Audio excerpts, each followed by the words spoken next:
coup d'envoi va être donné dans une ambiance de folie ici au Cap par Chris Smith, le demi d'ouverture, celui qui a permis à son équipe de gagner 30-27 en quart de finale lors d'un drop au-delà de la 80e minute. Et premier ballon qui est capté par Damien Villense, qui prend tout de suite la marée blanche avec le groupe pénétrant là qui fait énormément souffrir les Stormers. La réalisation qui avait perdu le ballon qui était toujours dans les mains de Groblard. Oh, la magnifique passe de Groblard. Oh, le premier essai de ce match d'entrée au bout de 2 minutes. Énorme action de la part des Bulls. C'est conclu par Harold Volster. Quel début de match de l'équipe de Pretoria. 2 fois des démonstrations de force suite à des touches parfaitement exécutées. Et Volster qui permet aux Bulls de mener 5-0, un début de match absolument parfait pour l'équipe de Jack White. Absolument parfait, vous l'avez dit, hein, ils sont complètement bien rentrés dans cette rencontre. La formation de Pretoria avec, là on l'a vu, un nouveau groupe pénétrant qui a bien avancé, et puis derrière Groblard qui s'est extirpé un petit peu du camion là, qui a surpris tout le monde et qui a avancé, et qui puis a pu relever son ballon d'une passe à hauteur, s'il vous plaît, pour son centre Voster qui va inscrire le premier essai du match. Superbe entrée en matière des coéquipiers de Smith. Il y a un problème d'appui également. On a vu que c'était hyper glissant, pas facile pour le buteur. Et là, elle est parfaitement placée. Normalement, un Manny Libok dans une situation normale et dans sa forme normale doit passer cette pénalité très tranquillement. Lui, le meilleur buteur du United Rugby Championship cette saison. Allez, moment important dans cette finale.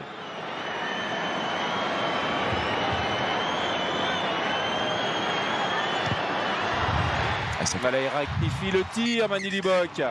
Et voilà, de l'espoir pour les supporters des Stormers. Les Bulls mènent à la mi-temps, mais ils n'ont que 4 points d'avance. 7-3.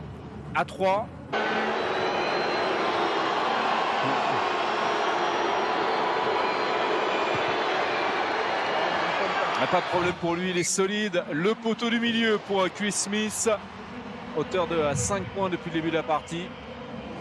Et l'équipe de Pretoria qui reprend de nouveau 7 points d'avance par rapport aux Stormers.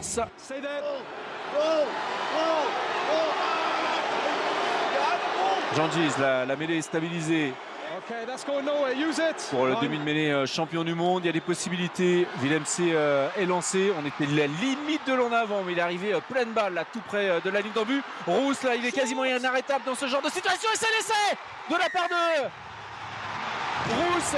On l'a vu, il a réussi à tendre le bras. Il a été surpuissant et extrêmement malin. Le 3e ligne centre en difficulté depuis le début de cette finale, et c'est lui qui débloque la situation là pour les Stormers qui reviennent à 10-8. C'est le joueur de l'année, élu par ses pairs, élu par les fans, et on comprend mieux pourquoi. À 22 ans, c'est lui l'un des grands espoirs du rugby mondial. Et là, il y a du talent, il y a de la puissance, et ça nous donne 10-8 maintenant pour les Bulls. Les Stormers sont revenus à 2 points. Donc ça, c'est pénalité sûre. Voilà, ça vaut un jaune minimum, hein, Théo. Hein. Minimum de minimum. Hein. Approprié. I'll tell you what I'm seeing there, mate. So clear foul play, because 13 White is off faute est right. claire, c'est ce que dit l'arbitre. He's got a secondary tackler involved, and that player's dropped significantly into contact. So a penalty yellow card against 13 White. He's making a legal tackle, but he's fallen significantly, that's why it's yellow. Ouais. Carton jaune. Ils sont beaucoup mieux en touche également, les Stormers. Ça fait la différence. Ils ont trouvé la solution avec Moerat, hein, sur des lancements de jeu courts là. Et derrière, en supériorité numérique, les Stormers avec Hendrick sur le banc. Le groupé pénétrant. Et ça veut dire qu'il va manquer un centre pour défendre là. Donc si c'est relâché, attention, on va avoir l'essai là pour les Stormers. Est-ce que ce ballon va être rappelé? Oui, ça y est, c'est fait.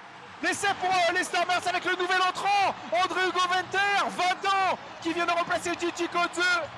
Il est allé au bout de ce ball, de ce groupe pénétrant, et les Stormers qui étaient menés 7-0, 7-3 à la mi-temps, ensuite 10-3, qui sont en train de renverser la situation avec 12 points consécutifs pour l'équipe du Cap qui désormais mène 15-12, qui joue en supériorité numérique. Cette finale est en train de tourner. Ce coup de pied Et la de Smith pénalité peut en pour faire Chris partie. Smith.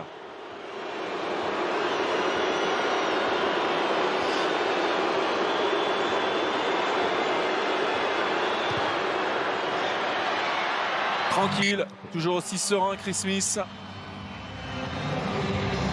65 minutes de jeu dans cette finale du United Rugby Championship. Finale 100% Sudaf. Ouais, de la part de Vorster qui avait marqué l'essai en début de match.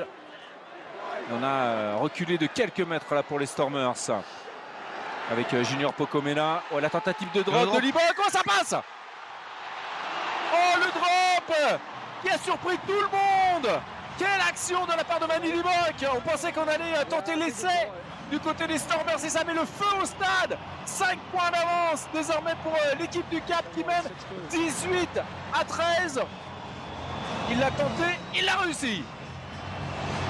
Ouais, énorme pragmatisme de la part de Mani Liboc qu'on n'a pas vu dans son meilleur jeu aujourd'hui, mais qui au meilleur des moments a claqué un drop là décisif pour son équipe. Ça aurait été la fin du match et la victoire. On va avoir une dernière munition pour les Bulls. Est-ce qu'il a été gratté ce ballon? Est-ce qu'on va avoir un turnover? Oui, je pense que les Stormers ont récupéré ce ballon. Et là, on va le dégager tout de suite. Et voilà le titre pour les Stormers. Fin de match totalement irrespirable. Et la franchise du Cap remporte la première édition de ce United Rugby Championship. La joie du capitaine Steven Kitchoff. 18-13, c'est le score final. Ça a été extrêmement serré. Les Stormers ont été bousculés pendant une très longue partie de la première période. Et ils ont su se relever comme si souvent cette saison. Et c'est vrai que cette équipe qui a sûrement été la plus spectaculaire de cette URC version 2021-2022 remporte le titre